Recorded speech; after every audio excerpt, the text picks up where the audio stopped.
thank you, Tom, for this interview. We really appreciate your time to have this conversation about one of the works you have developed through different studies, which is embodiment.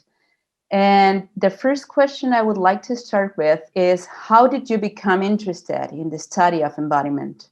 I became interested because as an anthropologist, I wanted to understand human experience. Experience in the literal sense of what people go through in the course of their lives and the challenges that they face, the immediate experience that they encounter. And at the time when I was being trained, there was no concern for experience per se. As a matter of fact, among anthropologists, it was thought that experience was inaccessible, and only culture has systems of symbols, in Geertz's term, or as forms of textuality, in Derrida's terms, were accessible. That experience was beyond the reach of anthropology, and I didn't like that. I was even told by my PhD advisor, be careful about experience. People will criticize you for using that. So I searched around for ways to think about it, and I became exposed to phenomenology, which is, the description of phenomena as they appear to humans. And in reading through different phenomenology texts, like Alfred Schutz, for example, a little bit of Heidegger, I became exposed to the thinking of Maurice Merleau-Ponty, who talked about embodiment, who talked about perception as a form of experience that was grounded in embodiment. And that appealed to me, and it struck me as the way in, the access point to experience. That is, the access point to experience would be through perception, which can only be understood in terms of bodily experience, embodiment. And that's how I became interested in it. I became interested particularly through the work of Maurice Merleau-Ponty and his very important work, The Phenomenology of Perception, where he elaborates a form of existential analysis grounded in embodiment and highly relevant to culture and cultural experience. Mm-hmm. Yes, definitely. That's something interesting, and we can see that in your work as well, when you integrate all these discussions that Merleau-Ponty elaborated around perception. And something that is clear also in this, you said that you become interested on the experience, and it definitely probably had to do as well with the kind of topics you were researching at the time. And which were some of the reflections, thinking on all these theoretical, phenomenological perspective around experience, and in relation to the topics that you were looking at the field, or you were researching at the field. So which were the reflections that preceded your proposal of the processes of embodiment that you elaborated more deeply in the two articles, Embodiment as a Paradigm of Anthropology, for Anthropology, and Somatic Modes of Attention? It's always been evident to me that experience is accessible through certain kinds of human activity more readily than others. And I was very interested in religion, and therefore very interested in religious experience. I was interested in religion because it was an aspect of human activity where experience was close to the surface. And I was interested in experience because it would help understand religion, which is a very critical aspect of human activity. So the relationship of interest in religion and experience were reciprocal with one another. And within that interest, I was concerned not just with religion and religious experience, but specifically with transformation. How religion had that rhetorical force for transformation. So I began studying not just systems of religion, but particularly religious movements that were interested in that the goal of which was to transform society, right? As a collective force. And I also became interested in religious healing rituals, which were a way to transform experience on the more personal and individual level, to transform self from an afflicted self to a healthy self. Mm-hmm. So those were the kinds of interests that led me to use this thinking about embodiment to gain access to it. So I was interested in religion and religious experience, and embodiment was a way to get into it. It wasn't an easy way to get into it because the thinking about embodiment was through Merleau-Ponty was dense, let's say. It was intellectually dense. And I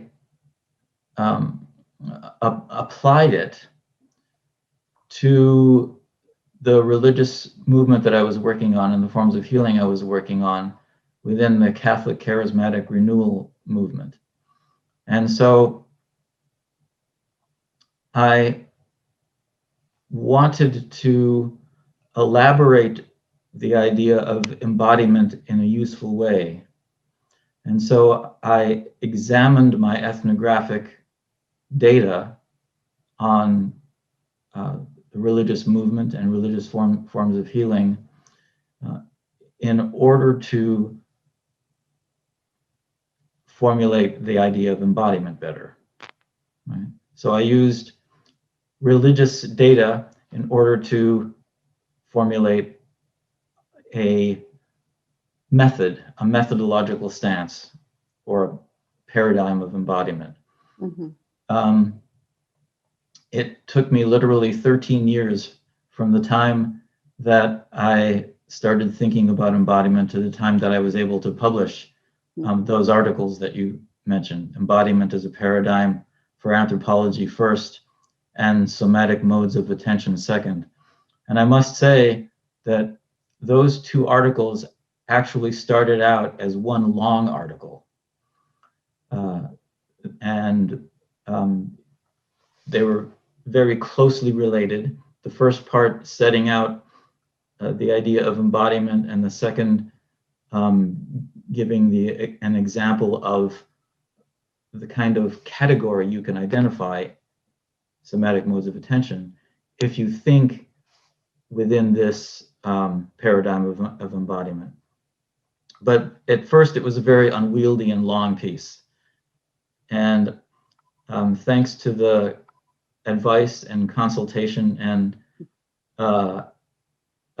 reflection of my closest colleague, Janice Jenkins, who suggested that they be divided into two separate articles, we have what exists now, two separate pieces: embodiment as a paradigm for anthropology and somatic modes of attention.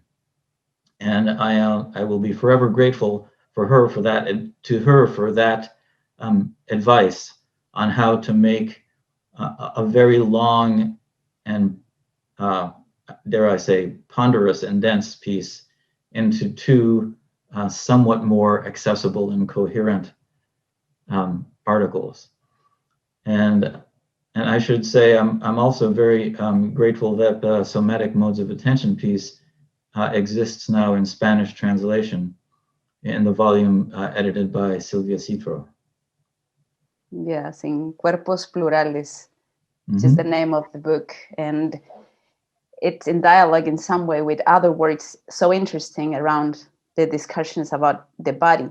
And something in that direction as well, and related to what you're saying, you said that you were at the beginning like thinking on the experience because culture was mainly approached from a symbolic framework, and patterns were trying to be found in the notion of culture. And something that you were more interested on was in the lived experience of this dimension. And what you develop in the paradigm of embodiment, it's an approach, a methodological stance to approach the self and culture and the body as an existential ground of culture. So it's evident that even though the word body is present in your work, there's a difference in the way you're approaching the study of embodiment than what has been developed before in the anthropology of the body. So you're not talking about the body, but the embodiment, which is could be understood or even reflected and analyzed from a different perspective.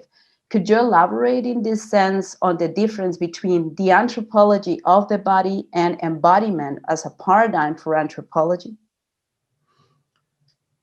In the most basic terms, the anthropology of the body understands the body as an object, a cultural object or social object, and the paradigm of embodiment understands that the body is a subject, that is a subject of experience. And part of the way I always remind myself of that difference is that from the standpoint of embodiment, I never use the article, the, to refer to the body.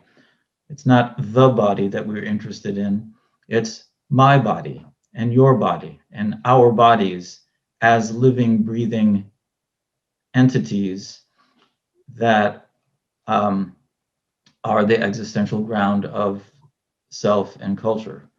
A slightly more elaborate way of making the distinction in terms of approaches within the field, we have an anthropology of the body, like we just said, but that typically treats the body either as a source of symbols, a microcosm of society, for example, or it treats the body as an object of analysis in its own right, insofar as it can be manipulated and controlled and transformed by social forces. So that's the anthropology of the body. There's also a study within anthropology and related fields of nonverbal communication, like kinesics and proxemics and gesture, where the body is conceived primarily as a means or medium of communication, and where analysis is often based on a linguistic analogy, as in referring to various types of languages of the body. And then there's the anthropology of the senses, which focuses on the body as a cultural filter and shaper of reality. And sometimes in this approach, each sense is a culturally formed modality of perception. And sometimes it's approached in terms of how the senses are differentially synthesized into an integrated sensorium across cultures. Finally, the fourth approach, cultural phenomenology of embodiment, is where my work is starting from and is grounded, examining the body as being in the world. And it requires recognition that culture is more than symbol and meaning, but also includes experience, and that our bodies are at the same time the wellspring of existence, the source of movement, and the site of experience. And would you say that in this sense, what you have developed in the paradigm of embodiment could be complementary of other approaches to the study of human experience, where the body is, or not human experiences, but where the body is approached for other phenomena? Yes, absolutely complementary. And I think all four of those approaches I just mentioned are complementary to one another. And of course, you know, embodiment is not the only way to approach culture. It's not that it's not. I'm not saying it's. There's no value in thinking of culture as a system of symbols. I'm not saying there's no value in thinking of culture as a set of adaptations to our environment, or that culture is a set of practices and customs. I also want to say, however, that culture is a fundamental way of describing what we take for granted about ourselves and the world and other people. And that taken for grantedness, understanding that taken for grantedness can begin from our bodily experience. Mm-hmm. Yes, definitely. They could be complementary, and because they lead you to different aspects of the human being. And one of the arguments that I find so interesting and intriguing in your proposal, and I think that it makes a difference in between other approaches to the study of the body or our bodies, is that your proposal focuses on the collapsed dualities. Objective, subjective, perception, practice, body, mind, subject, object, something that is present in your arguments. And I think that it challenges perspectives from different disciplines approaching the study of human beings in social sciences. And it provides as well a renewed understanding of diverse processes that live by human beings. Nonetheless, and I know that you're aware of some of the critiques that have been developed that state that the arguments sustaining the proposal of embodiment still carry a dualistic view of human beings. And for instance, Fresnel argues that Bourdieu's notion of habitus, which provides a basis for the generation of practices, doesn't recognize an agentive person. Fresnel states that the process of generation, the social cultural content generated and subsequent adjustments to external constraints of the social world are all apparently unconscious or less than conscious, like arguing that the human being is not perceived as an agent and as a reflective person or subject. How would you react to the critiques about the dualistic view in your notion of embodiment? Well, first of all, I think that perspective on Bourdieu is interesting, and there's some merit to it, because Bourdieu is so concerned about showing how the world is taken for granted, and that dispositions are inculcated into people's bodies and sedimented into people's lives, that he does neglect agency. And that's in part why I found him useful and interesting, but that's also in part why I found it important to juxtapose his work with that of Merleau-Ponty, who does talk about, or who in whose work the idea of agency is deeply embedded. the idea of agency and intentionality, because one's body is always oriented toward and moving toward the world. So whereas Merleau-Ponty talks about the body toward the world, Bourdieu talks about the world being embedded and in our bodies. So that critique does hold some weight, I think. But the problem of dualism in general is simply present in contemporary thinking since the Enlightenment. I mean, dualism is a starting point against which one reacts. So it's always there as a point of reference, even if negatively, even if we're concerned with collapsing the dualities, they're there and they keep returning. And the dialectic process is to recognize that duality is present and it can be collapsed and it reemerges again, and then we want to collapse it again. What we're reacting against is the rigidity of duality, and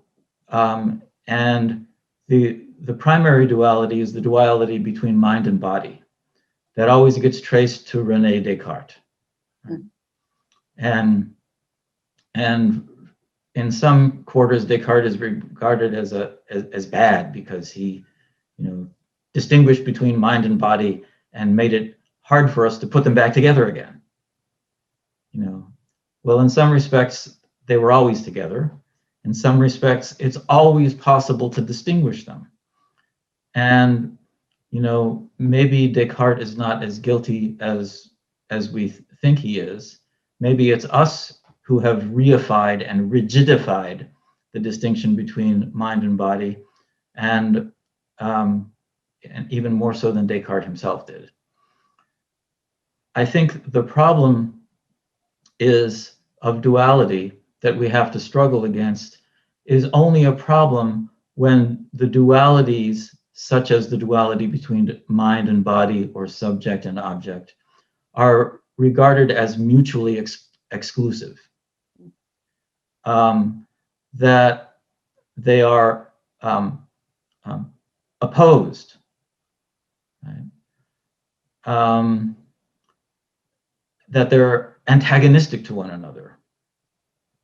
Or even more so, that one side of the duality dominates the other and is therefore oppressive. And in that sense, the duality of mind and body is something to be struggled against. If mind is regarded as superior to body, that should be struggled against. If body is regarded as superior to mind, that is, biology determines everything, that has to be struggled against. So the problem is not duality per se, the problem is duality that is rigidified and reified. So it becomes important to collapse the dualities, to see what happens, to escape the prison of rigidified duality. And in doing that, we can also recognize that if there's two sides of things, they don't have to be regarded or thought of as rigid dualities. They can be thought of polarities. They can be thought of as ends of a continuum. Right? And we can, take inspiration from the poet William Blake, who said that contraries are positives. There's two positive sides of this polarity. It's not one is positive and one is negative. It's not one is good and one is bad. It's not one is dominant and one is inferior, but both sides of the polarity are positive. So struggling against duality can be done by collapsing the dualities. It can also be done by recognizing that there can be duality without dualism, without it becoming an ideology. And then from this point, what you're elaborating, collapsing dualities will definitely lead us to another aspect of human beings. As you're saying, like the polarities, we can see not the opposition in between aspects of the human being, but as a continuous process, like continuum in between those polarities.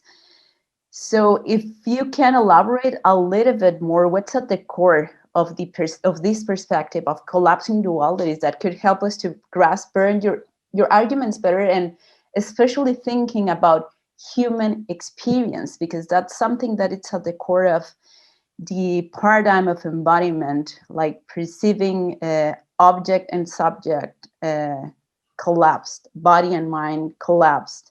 And that's something that it's part of the process of understanding human experience. We don't experience ourselves as divided or separated. Right. So what can you elaborate more around that? Well, we can experience, that's the point, is that we can experience ourselves as divided and separated. And we can experience ourselves as dualistic beings. But what we want to avoid is being trapped in the prison of duality, of dualism. I think the answer is precisely what I was saying about the liberating aspect of collapsing dualities, and the liberating aspect of thinking of dualities as polarities, as positive polarities. Those things are what it's at the core of that perspective. And well, thinking about the different experiences you have approached from the perspective of embodiment. For example, in some cases, you have approached the overlapping between religion and health, as you said at the beginning, like the studies of charismatic Catholics and indigenous healing processes. Something that is present there is religion and health in those processes of embodiment. And in some others, explicitly focus on mental health processes. For example, your study around adolescents in psychiatric treatments as well, and where mental health is an important, a fundamental aspect of the analysis. What have you found compelling about using this approach for the study of human experiences, using the embodiment approach for the study of those different human experiences? The main thing that I find compelling is that it gives access to immediacy. The concrete immediacy presence that one has to tap into as a level of analysis, as a starting point for understanding human experience. It's in the immediacy. This is why it's useful to start with perception. And if you start with the immediacy of perception, then you can approach any other question, right? You can approach the question of why does immediacy appear as it does, as the phenomenon it does, and that allows you to approach structural issues, right? It's not studying experience instead of structural issues. It's studying experience as a starting point, as a way in, right? The immediacy of experience. So, you're not interested only, for example, in the laws that allow or prohibit refugees from crossing a border. You're also interested in, and you want to start with, the experience of the refugee as they try to cross the border and succeed or fail with that. You're not only interested in the structural violence of a healthcare system that imposes itself on people who are afflicted, but you want to start with the experience of those people as they try to navigate and have trajectories through those healthcare systems, so that you can understand, by understanding their experience, you can approach the institutional and structural aspects of it as well. Because there are anthropologists and social scientists who are only concerned with the structural aspects, and they eventually forget about the experience of the people who are living through and living in those settings. And well, regarding all this elaboration around how to approach phenomenon from the paradigm of embodiment, you talk about the processes of embodiment. So we can, if we understand this as a process, we can also identify some stages in this process. And it has to do with which is the starting point, which is the first stage that I elaborate to approach a human experience from the embodiment perspective. And you talk about the immediacy as a starting point, the perception, the pre-objective, the pre-reflective aspect of this perception. And then to elaborate and further as the processes of objectification of the self, for example. So pre-objective self and then the objectification of the self. And it's clear that we can identify like these different stages in the processes of embodiment. But I would like to know if these processes are lived by human beings according to these stages that we analytically are elaborating to approach the embodiment. Is this a linear process in human experience? Is this a continuous process, or is a back and forth process? Is a dynamic process where human beings are moving back and forth? And what can you elaborate around that? Well, it's dynamic and it's iterative, and the process of the immediacy that we're talking about does lead to various forms of objectification, because we have to think in terms of concepts, we have to think in terms of institutions, we have to think of how we communicate with other people, how we think about ourselves. And so there's the pre-objective self processes, and then there are the objectifications that we are constantly performing on ourselves. Objectifications and re-objectifications and de-objectifications, right? And objectifications that are necessary to live in society, and objectifications that are alienating to ourselves. But it's a constant iterative back and forth process. That's how it is understood in human experience, like a dynamic back and forth process. And it goes along with this analytical perspective that we are like trying to identify the process starting from the pre-objective to the objectification, even thought those processes are lived probably at the same time by human beings. Yeah, it's not a linear process. It's a process that goes back and forth from pre-objective to objective,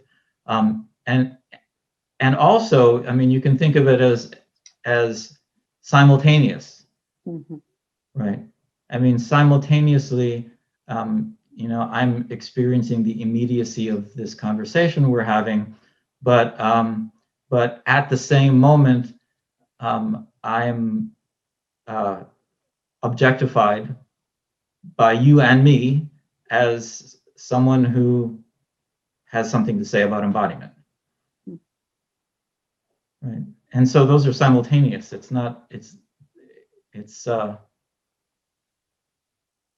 you know, not linear in that sense either. Mm-hmm. Something that I think we should also approach, given your experience, because in different of your articles, books, and chapters, you're always elaborating these arguments, but also giving us the empirical material. You're talking about cases, so it's very clear to see how you are getting to the ground all these reflections. And I think that's something that is so illustrative.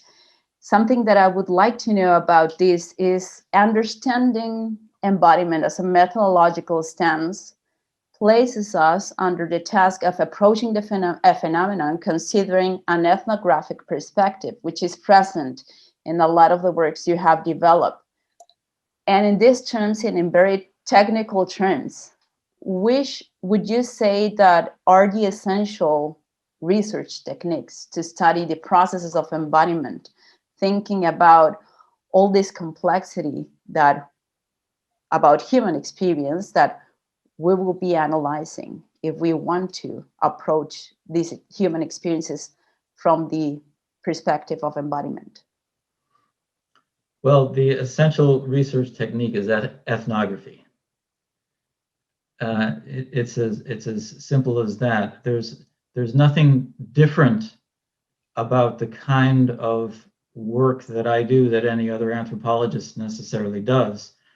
What's important and what's distinctive, perhaps, is that embodiment is, in the phrase that you just used, a methodological stance. It's a way of approaching the data of ethnography. It's not that the data are different, it's just that one's stance in relation to the data are different. The starting point is the starting point of experience and immediacy that we access through embodiment. So that's the real thing. The answer is very simple. The technique is ethnography, but what's significant is how you approach and orient toward that material. Mm-hmm. And I'm asking this because I have read some arguments that, for example, if we think in narrative identities and we are doing interviews, we keep only the discourse of the people, the narratives they are telling us about something.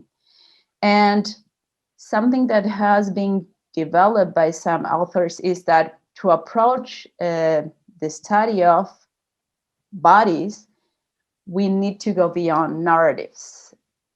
But in this sense, would you say that is it fundamental to do ethnographic observation as well? Or depending on how we approach the material present in interviews, we can also keep just this data and approach the human experience from the perspective of embodiment?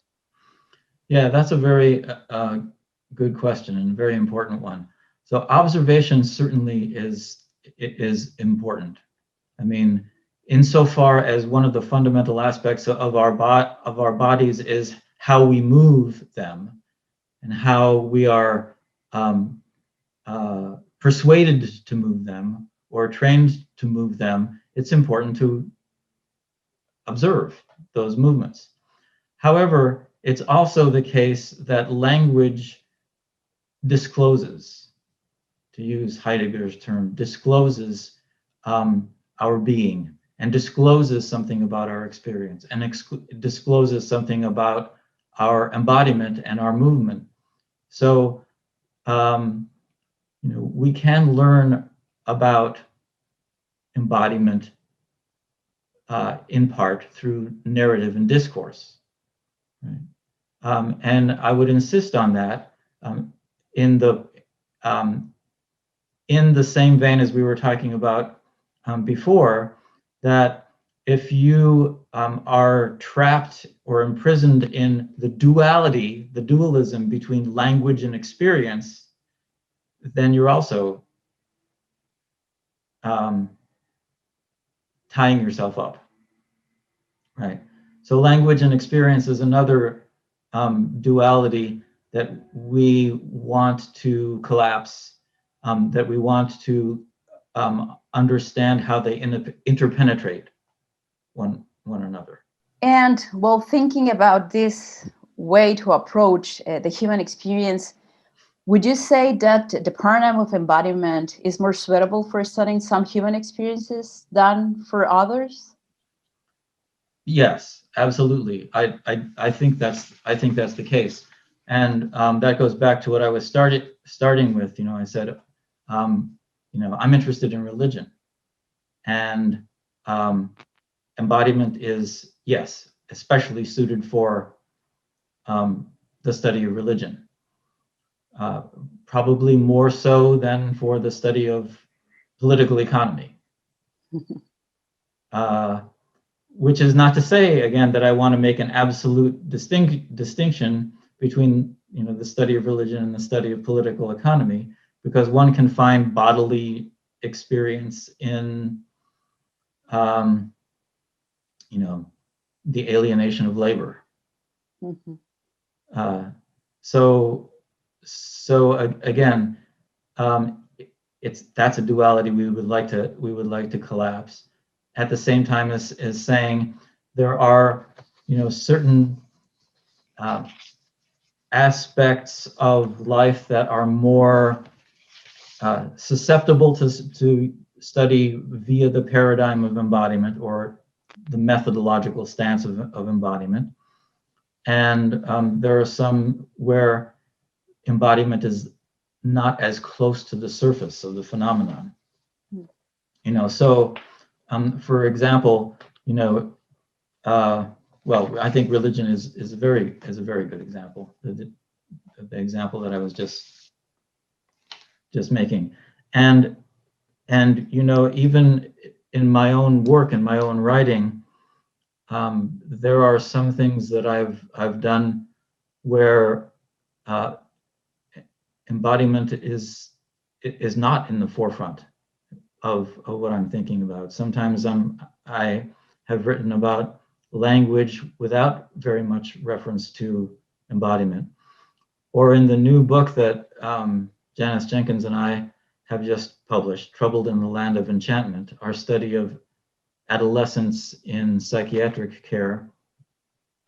It's not a book of embodiment. It's a book, but it is a book of lived experience. Mm-hmm. So within that study of lived experience, there are places in the book that you know, our bodies become somewhat relevant, but not as much as in some of the writings I've done about religion. So not everything is about embodiment. Mm-hmm. And embodiment as a methodological stance may not always be the, you know, the most relevant starting point. Mm-hmm. Yes, and regarding this book, which is so interesting, and I really recommend people to take a look on the book. But something that has to do with embodiment is one article related to this study you did with adolescents, which is Living with 1,000 Cuts, which is so interesting the way you analyze the experience of cutting in regards to embodiment and also in relation to agency and the relationship in between the individual and the world. So that's something that probably is not the book about embodiment, but definitely your perspective about embodiment has been in the different works you have developed.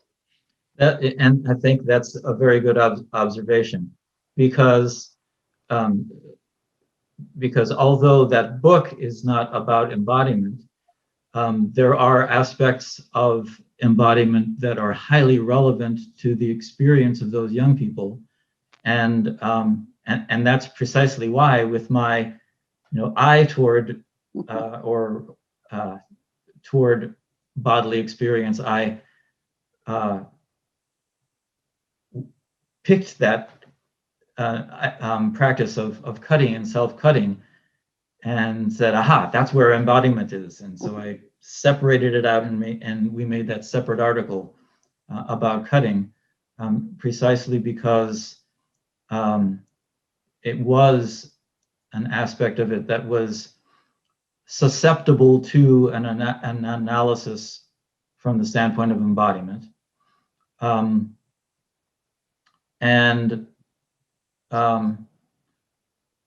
actually invited analysis from the standpoint of embodiment. Mm-hmm.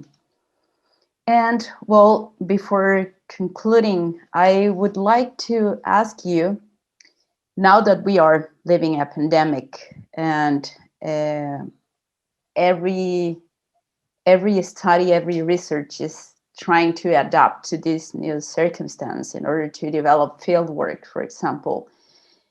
In this case, what challenges do we face during the pandemic to approach the processes of embodiment in the field?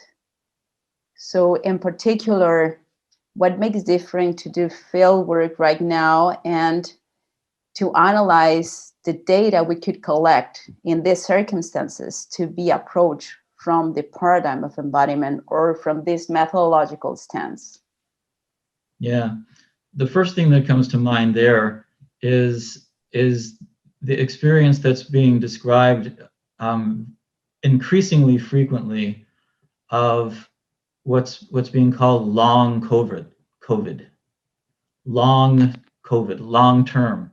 People who get the illness and who think they're better and they're not, or the illness lasts for months and months, and it keeps emerging in different symptoms that they recognize and associate with the disease.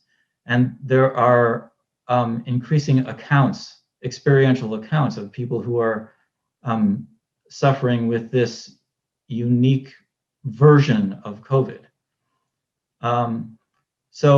I suspect that if we looked very closely at their experiences, we would find that there is in our society and culture emerging a new somatic mode of attention that is a way of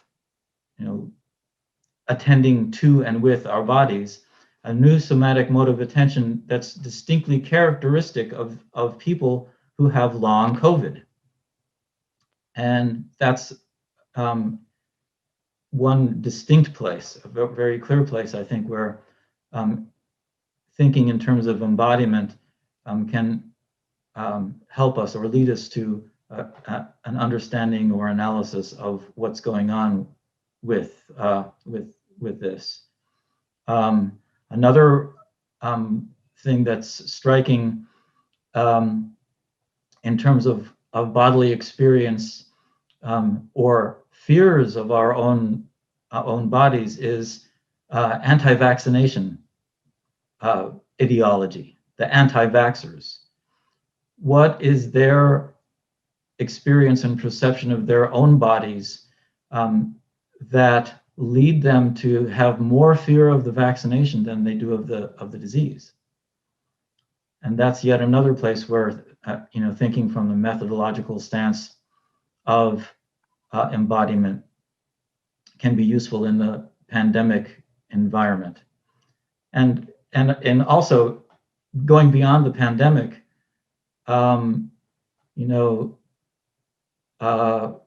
to our larger social situation, one could ask, what is the bodily experiential grounding of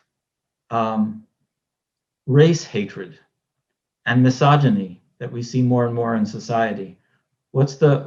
How does embodiment, how can we understand the actual visceral experience of hatred, that's race hatred or misogyny, that we see in society? Because that's a bodily phenomenon, or at least it can be understood from the standpoint bodily experience. And something that came to my mind while you were talking about all these ways we could go, and currently, what about our relationship with the technology under these circumstances? Because when you talk about somatic modes of attention as a way, culturally elaborated ways of paying attention to and with our bodies in the surroundings where there is an embodied presence of others. So now there are interactions are being mediated by technology in different circumstances. What can we reflect about embodiment processes there? Well, let's talk about our conversation right now. It's by Zoom, right? We're in little rectangles instead of sitting across from one another at the table, and that affects the nature of our embodied intersubjectivity, or to use a phrase I like, a word I like very much, intercorporality. Right? That's profoundly affected by the technology that we're all using now. There's also the idea that we are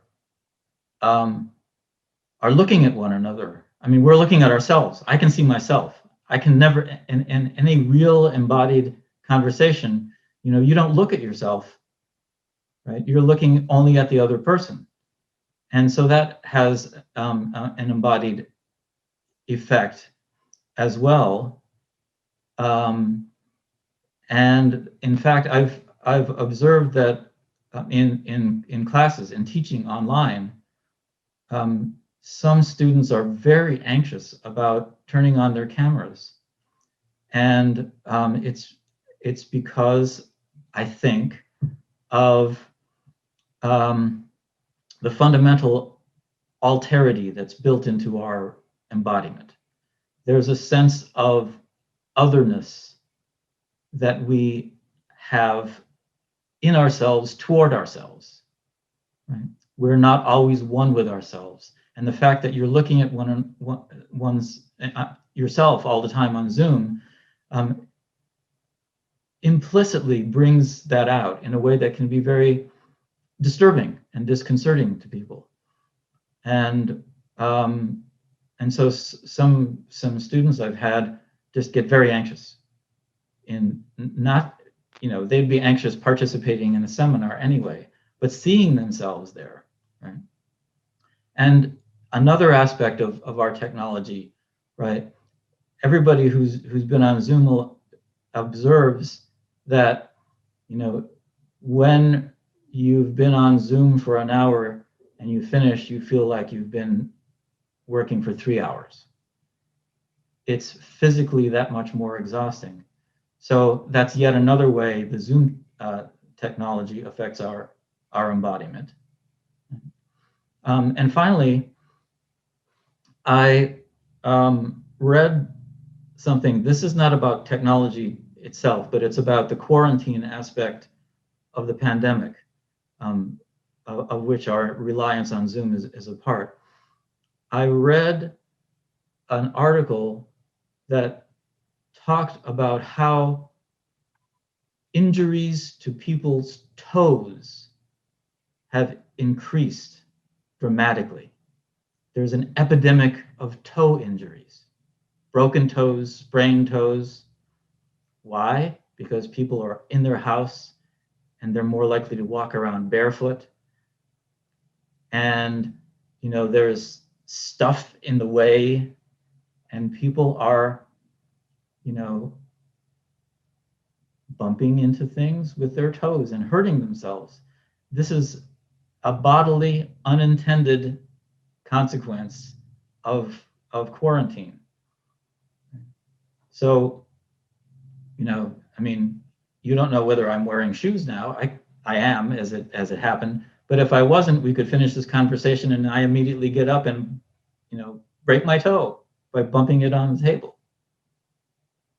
Yeah, so the way not only we experience our bodies, but also the way we move around, we interact, we experience our bodies in this space or interact with the space or our surroundings is definitely affected by this situation or health emergency we are living.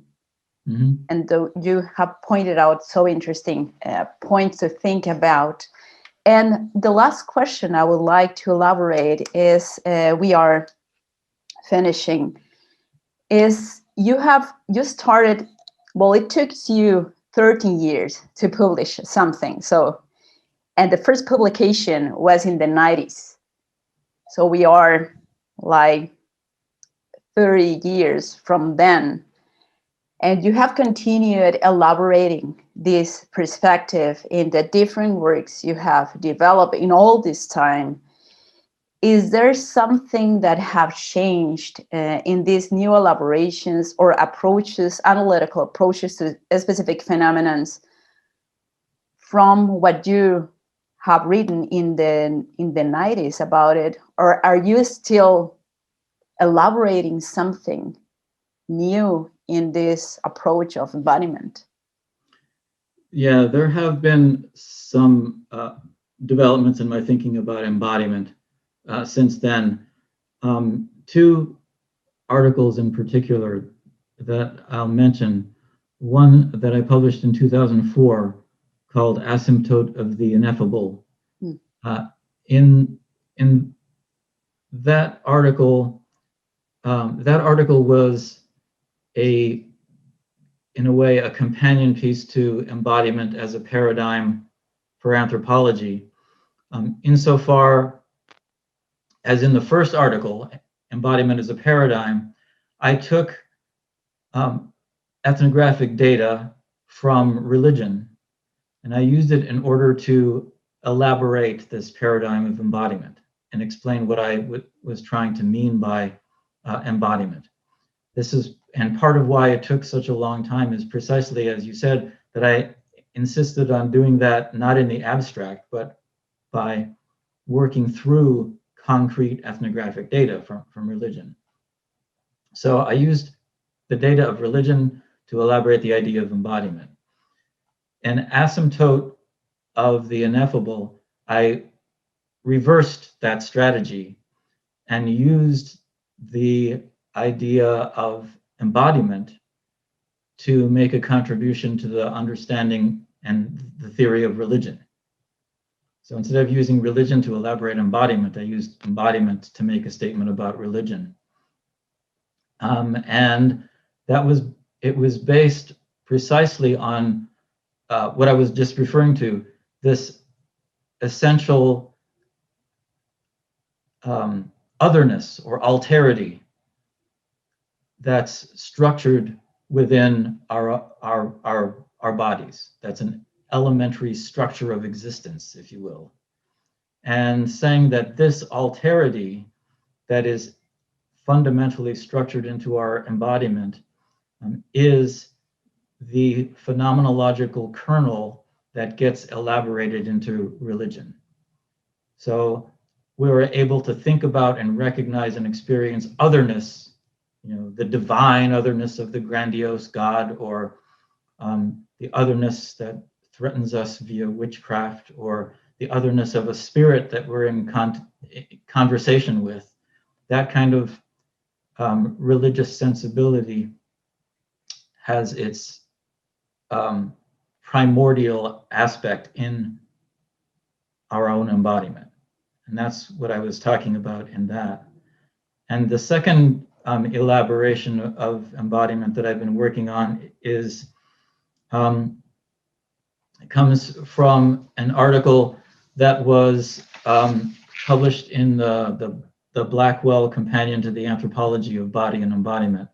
And it's on cultural phenomenology, elaborating embodiment from the standpoint of agency, sexual difference, and illness.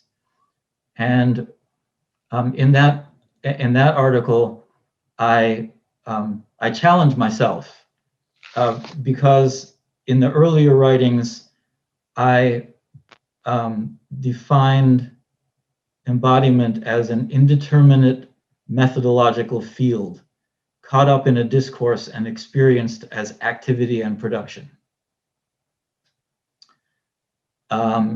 And eventually I looked back at that and said, how did I get away with saying that? Because it's pretty cryptic.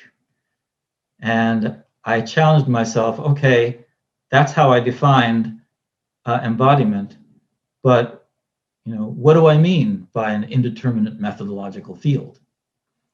And so this article that I published in 2011 talks about,